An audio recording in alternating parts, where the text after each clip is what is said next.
ಎಲ್ಲರಿಗೂ ನಮಸ್ಕಾರ. ಸ್ವಿಸ್ ಪ್ರಯಾಣದ ಕುರಿತು ಮತ್ತೊಂದು ವಿಡಿಯೋಗೆ ಸುಸ್ವಾಗತ. ಇಂದಿನ ಎಪಿಸೋಡ್ನಲ್ಲಿ ನಾವು ಉಪಯುಕ್ತ ಸ್ವಿಸ್ ಟ್ರಾವೆಲ್ ಟಿಪ್ಸ್ ಮತ್ತು ಹ್ಯಾಕ್ಗಳನ್ನು ಕವರ್ ಮಾಡುತ್ತೇವೆ. ನೀವು ಫಸ್ಟ್ ಟೈಮ್ ನಮ್ಮ ಚಾನೆಲ್ ನೋಡುತ್ತಿದ್ದರೆ ಸಬ್ಸ್ಕ್ರೈಬ್ ಮಾಡಿ ಮತ್ತು ಬೆಲ್ ಐಕಾನ್ ಮೇಲೆ ಕ್ಲಿಕ್ ಮಾಡಿ.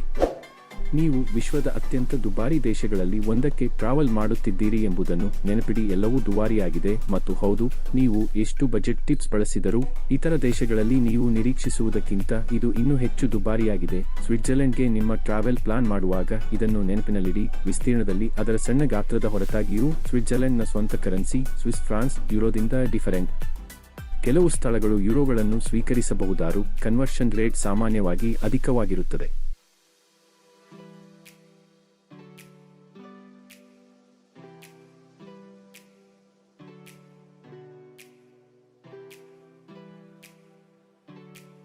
ಸ್ವಿಟ್ಜರ್ಲೆಂಡ್ ಪ್ರಧಾನವಾಗಿ ಕ್ಯಾಶ್ಲೆಸ್ ಸಮಾಜವಾಗಿದ್ದು, ಸರಿಸುಮಾರು 99% ಟ್ರಾನ್ಸಾಕ್ಷನ್ಸ್ ಕ್ಯಾಶ್ಲೆಸ್ ಆಗಿವೆ. ಹಣವನ್ನು ಸಾಗಿಸುವ ಅಗತ್ಯವಿಲ್ಲ. ಬದಲಿಗೆ ಪ್ರಿಪೇಯ್ಡ್ ಕಾರ್ಡ್ಗಳು ಅಥವಾ ಕ್ರೆಡಿಟ್ ಕಾರ್ಡ್ಗಳ ಬಗ್ಗೆ ಜಾಗರೂಕರಾಗಿರಿ, ಏಕೆಂದರೆ ಅವುಗಳು ಕನ್ವರ್ಷನ್ ರೇಟ್ ಅನ್ನು ಹೊಂದಿರುತ್ತವೆ, ಸಾಮಾನ್ಯವಾಗಿ 1% ಮತ್ತು 3% ನಡುವೆ. ಹೆಚ್ಚಿನ ಸ್ಥಳಗಳಲ್ಲಿ ಅಮೆರಿಕನ್ ಎಕ್ಸ್‌ಪ್ರೆಸ್ ಕಾರ್ಡ್ಗಳನ್ನು ಸ್ವೀಕರಿಸಲಾಗುವುದಿಲ್ಲ ಎಂದು ಗಮನಿಸಬೇಕಾದ ಅಂಶವಾಗಿದೆ. ನಿಮ್ಮ ಕ್ರೆಡಿಟ್ ಕಾರ್ಡ್ ಅನ್ನು ಬಳಸುವ ಮೊದಲು ನಿಮ್ಮ ಹೇಳಿಕೆಯ ಮೇಲೆ ಅನಿರೀಕ್ಷಿತ ಫೀಸ್ಗಳನ್ನು ತಪ್ಪಿಸಲು ನಿಮ್ಮ ಸರ್ವಿಸ್ ಪೂರೈಕೆದಾರರೊಂದಿಗೆ ಪರಿಶೀಲಿಸಿ. ವೈಯಕ್ತಿಕವಾಗಿ ವೀಸಾ ಪ್ರಿಪೇಯ್ಡ್ ಕಾರ್ಡ್ಗಳು ಅವುಗಳ ಕಡಿಮೆ ಕನ್ವರ್ಷನ್ ರೇಟ್ಗಳಿಂದ ಅನುಕೂಲಕರವೆಂದು ಪರಿಗಣಿಸುತ್ತೇನೆ. ಹೆಚ್ಚುವರಿಯಾಗಿ ಸ್ವಿಟ್ಜರ್ಲೆಂಡ್ ಕಾಂಟ್ಯಾಕ್ಟ್ಲೆಸ್ ಪೇಮೆಂಟ್ಗಳನ್ನು ವ್ಯಾಪಕವಾಗಿ ಸ್ವೀಕರಿಸುತ್ತದೆ. ನಿಮ್ಮ ಕಾರ್ಡ್ ಅನ್ನು ನೀವು ಆಪಲ್ ಪೇ ಅಥವಾ ಗೂಗಲ್ ಪೇಗೆ ಲಿಂಕ್ ಮಾಡಬಹುದು ಮತ್ತು ಹೆಚ್ಚಿನ ಸಂಸ್ಥೆಗಳಲ್ಲಿ ಅದನ್ನು ಟ್ಯಾಪ್ ಮಾಡಬಹುದು.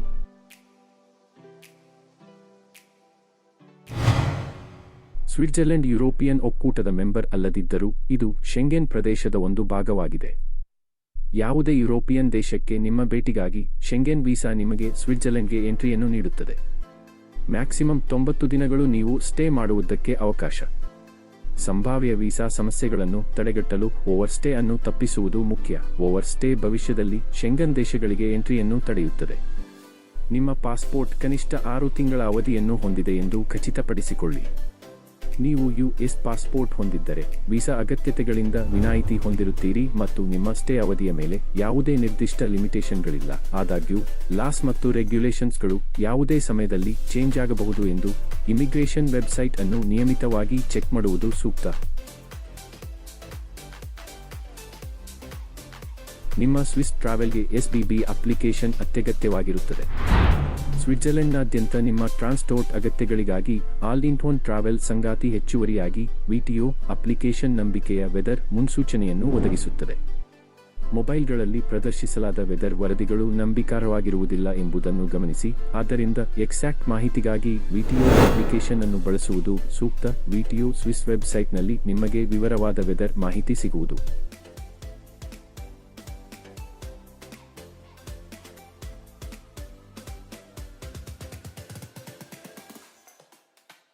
ಸ್ವಿಸ್ ವೆದರ್ ಅನಿರೀಕ್ಷಿತವಾಗಿರುತ್ತದೆ. ನಿಮ್ಮ ಭೇಟಿಗೆ ಉತ್ಸಾಹವನ್ನು ಸೇರಿಸುತ್ತದೆ. ಅತ್ಯಂತ ಸುಂದರವಾದ ದೇಶಗಳಲ್ಲಿ ಒಂದನ್ನು ಆನಂದಿಸುವ ಬೆಲೆಯ ಈ ಬದಲಾವಣೆಯೊಂದಿಗೆ ಬರುತ್ತದೆ. ಪ್ರತಿಕೂಲ ಹವಾಮಾನದ ಸಂದರ್ಭದಲ್ಲಿ ನೀವು ಪರ್ಯಾಯಗಳನ್ನು ಹೊಂದಿರುವಿರಿ ಎಂದು ಖಚಿತಪಡಿಸಿಕೊಳ್ಳಲು ಮ್ಯೂಸಿಯಂಸ್, ಚರ್ಚುಗಳು ಅಥವಾ ಇತರ ಇಂಡೋರ್ ಆಕರ್ಷಣೆಗಳನ್ನು ಹೊಂದಿದೆ. ಸ್ವಿಟ್ಜರ್ಲೆಂಡ್ಗೆ ಭೇಟಿ ನೀಡಲು ಉತ್ತಮ ಸಮಯ ಯಾವಾಗ ಎಂದು ನೀವು ಕೇಳುತ್ತೀರಿ. ತಮಾಷೆಗೆ ನಾವು ಎಂದಿಗೂ ಇಲ್ಲ ಎಂದು ಹೇಳುತ್ತೇವೆ, ಆದರೆ ಸೀರಿಯಸ್ ಆಗಿ ಸಮ್ಮರ್ ಅತ್ಯುತ್ತಮ ಸಮಯ. ಸ್ವಿಟ್ಜರ್ಲೆಂಡ್ ಸಮ್ಮರ್ನಲ್ಲಿ, ಅದು ವಿಶೇಷವಾಗಿ ಜೂನ್ನಲ್ಲಿ ಪರಿಪೂರ್ಣವಾಗಿದೆ. ಈ ಅವಧಿಯಲ್ಲಿ ವಸಂತಕಾಲದ ಎಂಡಿಂದ ಸಮ್ಮರ್ ಸ್ಟಾರ್ಟ್ ಆಗುವವರೆಗೆ ದೇಶವು ಹೆಚ್ಚು ಹಗಲು, ಅಂದರೆ ದಿನಗಳು ಹೆಚ್ಚು, ರಾತ್ರಿಗಳು ಕಮ್ಮಿ, ಔಟ್ಡೋರ್ ಆಕ್ಟಿವಿಟೀಸ್ ಮತ್ತು ಸುತ್ತಲೂ ನಡೆಯಲು ಹೆಚ್ಚು ಡೇ ಲೈಟ್ ಅನ್ನು ಒದಗಿಸುತ್ತದೆ. ಕ್ರಿಸ್ಮಸ್ ಮಾರುಕಟ್ಟೆಗಳನ್ನು ಅನುಭವಿಸಲು ಅಥವಾ ಚಳಿಗಾಲವನ್ನು ಹೊರತುಪಡಿಸಿ ಬೇರೆ ಸೀಸನ್ನಲ್ಲಿ ನಿಮ್ಮ ಭೇಟಿಯನ್ನು ಪ್ಲಾನ್ ಮಾಡಿ. ಪ್ರತಿ ತಿಂಗಳು ಸ್ವಿಸ್ ಸೌಂದರ್ಯದ ವಿಶಿಷ್ಟ ಪರಿಮಳವನ್ನು ಬಹಿರಂಗಪಡಿಸುತ್ತದೆ, ಆದ್ದರಿಂದ ನೀವು ವರ್ಷದ ಯಾವುದೇ ದಿನ ನಿಮ್ಮ ಭೇಟಿಯನ್ನು ಪ್ಲಾನ್ ಮಾಡಬಹುದು.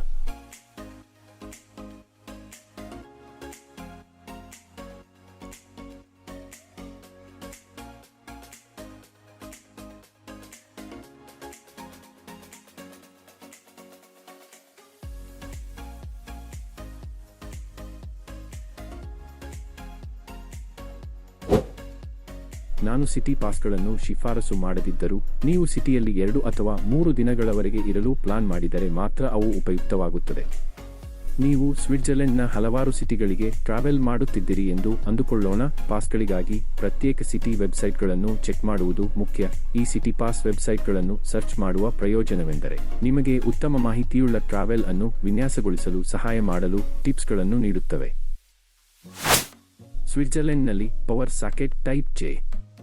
ಇದು ಅನೇಕ ದೇಶಗಳಲ್ಲಿ ಸಾಮಾನ್ಯವಾಗಿ ಬಳಸುವ ಯುರೋಪ್ ಪವರ್ ಸಾಕೆಟ್ಗಿಂತ ಡಿಫರೆಂಟ್, ಏಕೆಂದರೆ ಇದು ಸ್ವಿಚ್ನ ಅಗತ್ಯವಿಲ್ಲದೆ ತ್ವರಿತ ಪವರ್ ಅನ್ನು ಒದಗಿಸುತ್ತದೆ.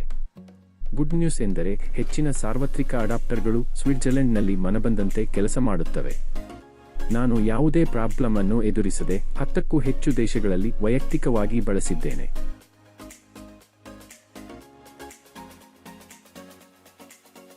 ನನ್ನ ಸ್ವಿಸ್ ಟ್ರಾನ್ಸ್ಪೋರ್ಟ್ ವಿಡಿಯೋದಲ್ಲಿ ಟೂರಿಸ್ಟ್ ಹಾಟ್ಸ್ಪಾಟ್ಗಳಲ್ಲಿ ಉಳಿಯುವುದು ದುಬಾರಿಯಾಗಬಹುದು ಎಂದು ನಾನು ಹೇಳಿದ್ದೀನಿ.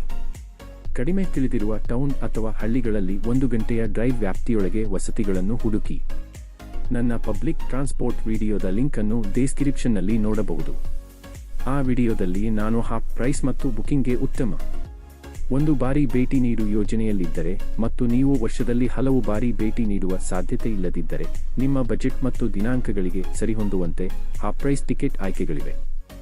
ಈ ವಿಡಿಯೋ ಮೂಲ ಸ್ವಿಸ್ ಸಂಸ್ಕೃತಿಯ ಅವಲೋಕನವನ್ನು ಸಹ ಒಳಗೊಂಡಿದೆ. ಡಿಸ್ಕ್ರಿಪ್ಷನ್ ನೋಡಿ. ಸ್ವಿಟ್ಜರ್ಲೆಂಡ್ನಲ್ಲಿ ಟ್ರಾನ್ಸ್ಪೋರ್ಟ್ ತುಂಬಾ ದುಬಾರಿ, ಆದರೂ ನಿಮ್ಮ ವೆಚ್ಚವನ್ನು ಉತ್ತಮವಾಗಿಸಲು ದಾರಿಗಳಿವೆ. ಸ್ವಿಟ್ಜರ್ಲೆಂಡ್ನೊಳಗೆ ನಿಮ್ಮ ಟೂರ್ ಅನಿವಾರ್ಯವಾಗಿದ್ದರೆ ನಿರ್ದಿಷ್ಟ ಪ್ರದೇಶದ ಮೇಲೆ ಕೇಂದ್ರೀಕರಿಸಲು ಅಥವಾ ಸೇವರ್ ಡೇ ಪಾಸ್ ಅನ್ನು ಖರೀದಿಸಿ ಮತ್ತು ನೀವು ಆರಾಮಾಗಿ ಟ್ರಾವೆಲ್ ಮಾಡಬಹುದು.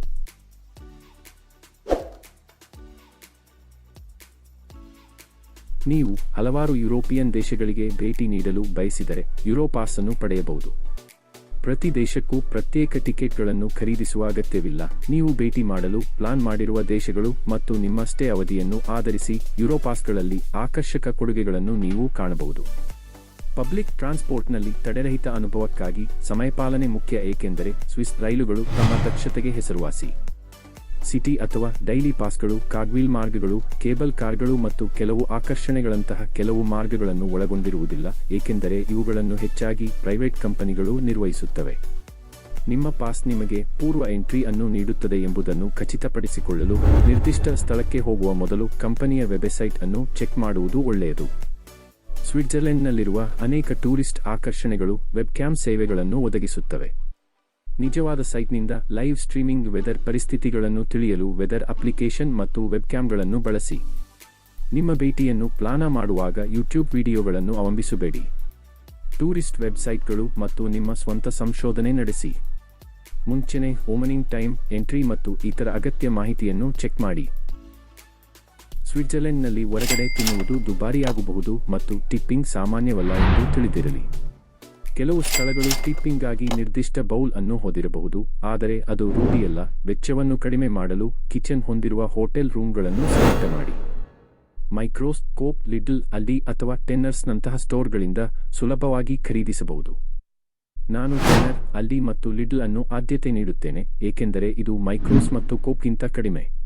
ಕಿಚನ್ ಇರುವ ರೂಮ್ನಲ್ಲಿ ಸುಲಭವಾಗಿ ನೂಡಲ್ಸ್ನಂತಹ ತ್ವರಿತ ಊಟವನ್ನು ತಯಾರಿಸಬಹುದು ಮತ್ತು ಇದು ಸುಮಾರು 5 ಸ್ವಿಸ್ ಫ್ರಾನ್ಸ್ ವೆಚ್ಚವಾಗುತ್ತದೆ. ಹೊರಗಡೆ ನಿಮಗೆ 30 ಸ್ವಿಸ್ ಫ್ರಾನ್ಸ್ ವೆಚ್ಚವಾಗುತ್ತದೆ. ನಿಮ್ಮ ರಜೆಯಲ್ಲಿ ನೀವು ಕುಕ್ ಮಾಡಲು ಬಯಸುವುದಿಲ್ಲ ಎಂದು ನಾನು ಅರ್ಥಮಾಡಿಕೊಂಡಿದ್ದೇನೆ. ಬದಲಿಗೆ ಮೈಕ್ರೋಸ್, ಕೋಪ್, ಲಿಡ್ಲ್, ಅಲ್ಡಿ ಅಥವಾ ಟೆನ್ನರ್ಸ್ನಿಂದ ರೆಡಿ ಟು ಈಟ್ ಊಟವನ್ನು ಆಯ್ಕೆ ಮಾಡಿ.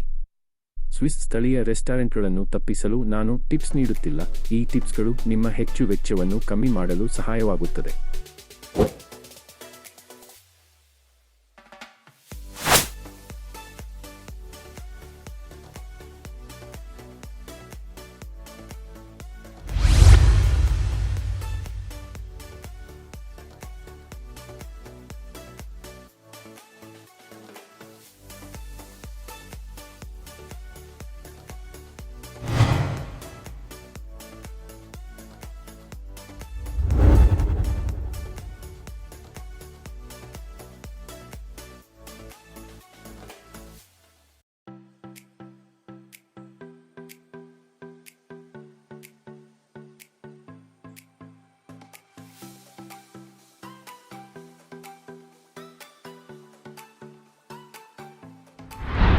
ಅಂಗಡಿಗಳು ವೀಕೆಂಡ್ನಲ್ಲಿ ಬೇಗನೆ ಕ್ಲೋಸ್ ಆಗಬಹುದು ಮತ್ತು ಭಾನುವಾರದಂದು ಕ್ಲೋಸ್ ಆಗಿರುತ್ತದೆ.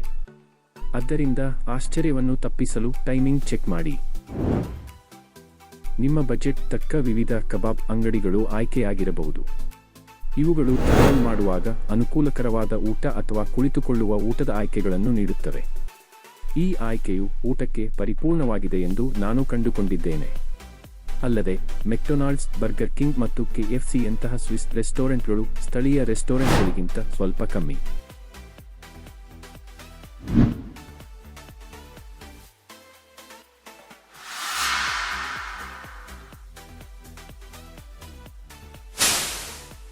ಸ್ವಿಟ್ಜರ್ಲೆಂಡ್ ಪ್ರಪಂಚದಲ್ಲೇ ಅತ್ಯಂತ ಶುದ್ಧ ಡ್ರಿಂಕಿಂಗ್ ವಾಟರ್ ಅನ್ನು ಹೊಂದಿದೆ ಮತ್ತು ಹೆಚ್ಚಿನ ಸ್ಥಳಗಳಲ್ಲಿ ಟ್ಯಾಪ್ ವಾಟರ್ ಅನ್ನು ಕುಡಿಯಬಹುದು. ಇನ್ಸುಲೇಟೆಡ್ ವಾಟರ್ ಬಾಟಲ್ ಅನ್ನು ನಿಮ್ಮ ಜೊತೆಗೆ ಇರಲಿ. ಕೆಲವು ಜಾಗದಲ್ಲಿ ಕುಡಿಯಲಾಗದ ನೀರಿನ ಉಪಸ್ಥಿತಿಯನ್ನು ಸೂಚಿಸುವ ಸೈನ್ಗಳಿಗಾಗಿ ವೀಕ್ಷಿಸಿ. ನಾನು ಸ್ವಿಟ್ಜರ್ಲೆಂಡ್ನಲ್ಲಿ ಕುಕ್ ಮಾಡಲು ಮತ್ತು ಕುಡಿಯಲು ಟ್ಯಾಪ್ ವಾಟರ್ ಅನ್ನು ವೈಯಕ್ತಿಕವಾಗಿ ಬಳಸುತ್ತೇನೆ. ಸ್ವಿಟ್ಜರ್ಲೆಂಡ್ನ ಕೆಲವು ಸ್ಥಳಗಳು ಫ್ರೀ ವೈಫೈ ಅನ್ನು ಒದಗಿಸುತ್ತದೆ. ನಿಮ್ಮ ಸ್ಟೇ ಅವಧಿಯನ್ನು ಅವಲಂಬಿಸಿ ಕನಿಷ್ಠ ಡೇಟಾ ಯೋಜನೆಯನ್ನು ಶಿಫಾರಸು ಮಾಡುತ್ತೇವೆ. ನೀವು ಸ್ಥಳೀಯ ಸಿಮ್ ಕಾರ್ಡ್ ಖರೀದಿಸುವುದನ್ನು ಸಹ ಪರಿಗಣಿಸಬಹುದು. ಆನ್ಲೈನ್ ಫುಡ್ ಆರ್ಡರ್ಗಳಿಗಾಗಿ ಫುಡ್ನೌ ಮತ್ತು ಜಸ್ಟ್ ಈಟ್ CH ನಂತಹ ಸೈಟ್ಗಳನ್ನು ಅನ್ವೇಷಿಸಿ.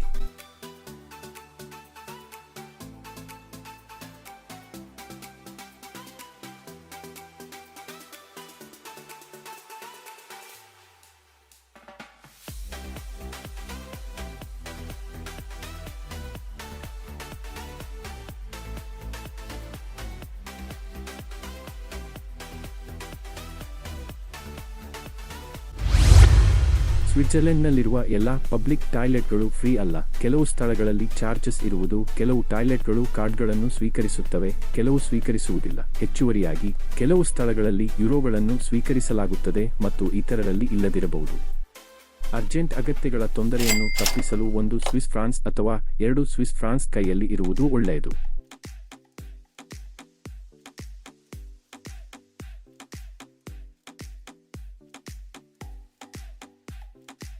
ಹೈಕಿಂಗ್, ಪ್ಯಾರಾಗ್ಲೈಡಿಂಗ್, ಸ್ಕೈಡೈವಿಂಗ್, ರಾಫ್ಟಿಂಗ್ನಿಂದ ಸ್ಕೀಯಿಂಗ್, ಕ್ಯಾನ್ಯೋನಿಂಗ್, ಸ್ಲಿಂಗ್ ಶಾಟ್ ರೈಡ್ಗಳು, ಗ್ಲಡರ್ಗಳು, ಮೌಂಟೇನ್ ಕಾರ್ಟ್ಗಳು, ಟ್ರಾಟ್ ಬೈಕ್ಗಳು ಮತ್ತು ಕಣಿವೆಯ ಸ್ವಿಂಗ್ಗಳಿಂದ ಸ್ವಿಟ್ಜರ್ಲೆಂಡ್ ಸಾಕಷ್ಟು ಸಾಹಸದ ಆಕ್ಟಿವಿಟೀಸ್ಗಳನ್ನು ಒದಗಿಸುತ್ತದೆ. ಆದಾಗ್ಯೂ ಈ ಆಕ್ಟಿವಿಟೀಸ್ಗಳಲ್ಲಿ ವೆದರ್ನ ಪರಿಸ್ಥಿತಿಗಳು ದೊಡ್ಡ ಪಾತ್ರವನ್ನು ವಹಿಸುತ್ತವೆ ಎಂಬುದನ್ನು ನೆನಪಿನಲ್ಲಿಡಿ. ಪೇ ಮಾಡುವ ಮೊದಲು ವೆದರ್ ಮುನ್ಸೂಚನೆ ಮತ್ತು ರೂಲ್ಸ್ ಅನ್ನು ಚೆಕ್ ಮಾಡಿ. ಪ್ಯಾರಾಗ್ಲೈಡಿಂಗ್, ಸ್ಕೈಡೈವಿಂಗ್ ಮತ್ತು ಕಣಿವೆಯ ಸ್ವಿಂಗ್ಗಳಂತಹ ಅನೇಕ ಗಾಳಿ ಆಧಾರಿತ ಆಕ್ಟಿವಿಟೀಸ್ಗಳಿಗೆ ಪ್ರೀ ಬುಕಿಂಗ್ ಮತ್ತು ಪೇಮೆಂಟ್ ದೃಢೀಕರಣದ ಅಗತ್ಯವಿರುತ್ತದೆ. ಬುಕಿಂಗ್ ಮಾಡುವಾಗ ಪ್ಲೀಸ್ ಡ್ರೆಸ್ನ ಅವಶ್ಯಕತೆಗಳನ್ನು ಸಹ ಪರಿಗಣಿಸಿ.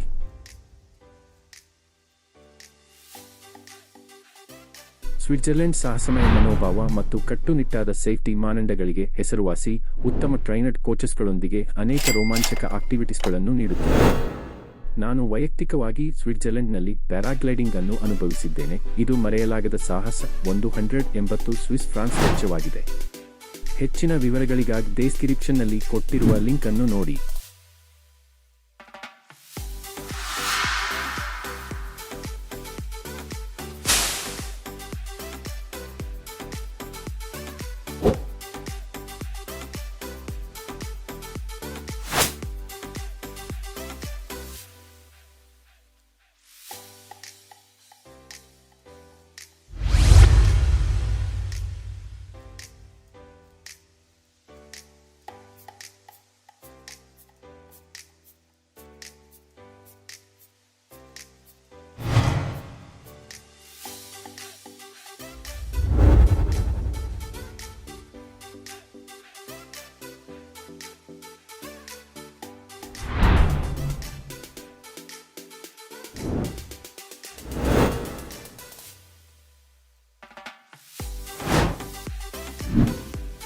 ಹೈಕಿಂಗ್ ಮಾಡುವಾಗ ಜಾಗರೂಕರಾಗಿರಿ, ಏಕೆಂದರೆ ಅನೇಕ ಟ್ರೈಲ್ಗಳು ಪ್ರತ್ಯೇಕವಾಗಿರುತ್ತವೆ.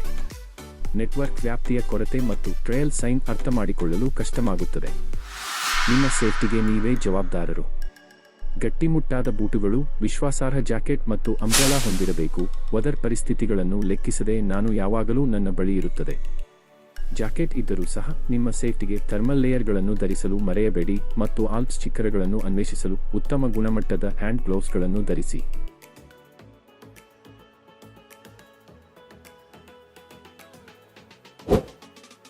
ಶಿಫಾರಸು ಮಾಡಲಾದ ಸ್ಥಳಗಳಲ್ಲಿ ಬರ್ನ್, ಬಾಸೆಲ್, ಜಿನೀವಾ, ಜ್ಯೂರಿಚ್ ಅಥವಾ ಲುಸರ್ನ್ ಸೇರಿವೆ. 2 ಸ್ವಿಸ್ ಲೇಕ್ಸ್, ಬಕಿನೆನ್ಸಿ ಮತ್ತು ಪ್ಲಾಸಿ ಒಂದೇ ದಿನದಲ್ಲಿ ನೋಡಬಹುದು. ಇವು ಸ್ವಿಟ್ಜರ್ಲೆಂಡ್ನಲ್ಲಿರುವ ಸುಂದರವಾದ ಲೇಕ್ಸ್, ಆಲ್ಪ್ಸ್ ಶಿಖರ ಮತ್ತು 5 ಪನೋರಮಾ ಟ್ರೈನ್ಗಳಲ್ಲಿ ಒಂದರಿಂದ train travel Bernina express, glacier express, golden pass express, Gotthard panorama express ಮತ್ತು ಲುಸರ್ನ್ ಇಂಟರ್ಲಾಜೆನ್ ಎಕ್ಸ್‌ಪ್ರೆಸ್.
ಇಂಟರ್ಲಾಜೆನ್ ಅನ್ನು ಕಡಿಮೆ ಗುರುತಿಸಲಾಗಿದೆ ಮತ್ತು ಕಡಿಮೆ ಅಂದಾಜು ಮಾಡಲಾಗಿದೆ.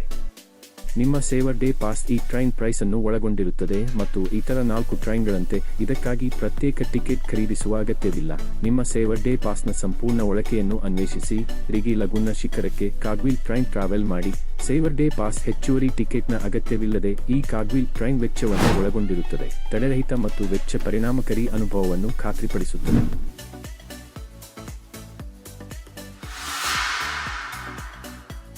ಜಂಗ ಫ್ರಾಂಚ್ ಅನ್ನು ತಪ್ಪಿಸಿ, ಇದು ತುಂಬಾ ದುಬಾರಿಯಾಗಿದೆ. ಎಲ್ಲವನ್ನೂ ಕವರ್ ಮಾಡಲು ಕನಿಷ್ಠ 2 ದಿನಗಳು ಬೇಕಾಗುತ್ತದೆ. ಟ್ರಾವೆಲ್ ಸಮಯವು ದೀರ್ಘವಾಗಿರುತ್ತದೆ. ಇದು ಸಾಮಾನ್ಯವಾಗಿ ಯುರೋಪ್ನ ಟಾಪ್ ಮಾರಾಟವಾಗುತ್ತದೆ ಮತ್ತು ಸ್ಥಳಕ್ಕೆ ಭೇಟಿ ನೀಡಲು ನಿಮ್ಮನ್ನು ಆಕರ್ಷಿಸುತ್ತದೆ. ಪರ್ಯಾಯವಾಗಿ ನೀವು ಜಿರ್ಮಾಟ್ ಮ್ಯಾಟರ್ಹಾರ್ನ್, ಟಿಟ್ಲಿಸ್ ಅಥವಾ ಪಿಲಾಟಸ್ಗೆ ಭೇಟಿ ನೀಡಬಹುದು. ಇಂಟರ್ಲೇಕನ್ಗಾಗಿ ಟ್ರಾವೆಲ್ನ ವಿವರವನ್ನು ಒಳಗೊಂಡಿರುವ ವಿಡಿಯೋವನ್ನು ನಾನು ಒದಗಿಸುತ್ತೇನೆ.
ಅನೇಕ ಭಾರತೀಯ ಮತ್ತು ತಮಿಳು ಚಲನಚಿತ್ರಗಳ ಚಿತ್ರೀಕರಣಕ್ಕೆ ಟಿಟ್ಲಿಸ್ ನೆಚ್ಚಿನ ಸ್ಥಳವಾಗಿದೆ, ಅವರ ಮೋಡಿ ಮಾಡುವ ಹಾಡುಗಳೊಂದಿಗೆ.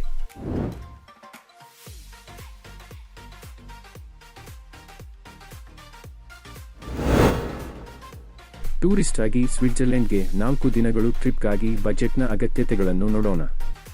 ಈ ಬಜೆಟ್ ಅಂದಾಜು 4 ದಿನಗಳವರೆಗೆ ಒಬ್ಬ ವ್ಯಕ್ತಿಯನ್ನು ಆಧರಿಸಿದೆ ಮತ್ತು ಇಂಡಿಯನ್ ಟೂರಿಸ್ಟ್ಗೆ ರೌಂಡ್ ಟ್ರಿಪ್ ವಿಮಾನದರ ಮತ್ತು ವೀಸಾ ಶುಲ್ಕವನ್ನು ಒಳಗೊಂಡಿರುತ್ತದೆ.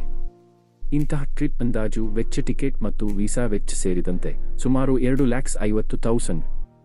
ಈ ಅಂಕಿಅಂಶವು ಬಜೆಟ್ ಉದ್ದೇಶಗಳಿಗಾಗಿ ಮಾತ್ರ ಎಂಬುದನ್ನು ಗಮನಿಸುವುದು ಮುಖ್ಯವಾಗಿದೆ ಮತ್ತು ನೀವು ಭೇಟಿ ನೀಡುವ ಸ್ಥಳಗಳು, ನೀವು ಸೆಲೆಕ್ಟ್ ಮಾಡಿದ ಫುಡ್ ಮತ್ತು ವಸತಿ ಆದ್ಯತೆಗಳಂತಹ ಅಂಶಗಳನ್ನು ಅವಲಂಬಿಸಿ ವಾಸ್ತವಿಕ ವೆಚ್ಚಗಳು ಬದಲಾಗಬಹುದು.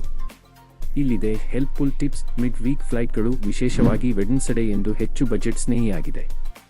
ಸ್ವಿಟ್ಜರ್ಲೆಂಡ್ 3 ಏರ್ಪೋರ್ಟ್ಗಳನ್ನು ಹೊಂದಿದೆ: ಜ್ಯೂರಿಚ್, ಜಿನಿವಾ ಮತ್ತು ಬಾಸೆಲ್. ಬಾಸೆಲ್ ಫ್ರಾನ್ಸ್, ಜರ್ಮನಿ ಮತ್ತು ಸ್ವಿಟ್ಜರ್ಲೆಂಡ್ಗೆ ಸಾಮಾನ್ಯ ಏರ್ಪೋರ್ಟ್ ಆಗಿ ಕಾರ್ಯನಿರ್ವಹಿಸುತ್ತದೆ. ಟಿಕೆಟ್ಗಳನ್ನು ಬುಕ್ ಮಾಡುವಾಗ ಪ್ರೈಸ್ ಹೆಚ್ಚಿದ್ದರೆ, ಜಿನಿವಾದಿಂದ ಜ್ಯೂರಿಚ್ಗೆ ಆಗಮಿಸಿದರೆ ನೀವು ಜಿನಿವಾದಲ್ಲಿ ನಿರ್ಗಮಿಸಲು ಆಯ್ಕೆ ಮಾಡಬಹುದು. ಈ ವಿಧಾನವು ಬಜೆಟ್ ಫ್ರೆಂಡ್ಲಿ ಟೂರ್ ಅನ್ನು ಪ್ಲಾನ್ ಮಾಡಲು ಸಹಾಯ ಮಾಡುತ್ತದೆ.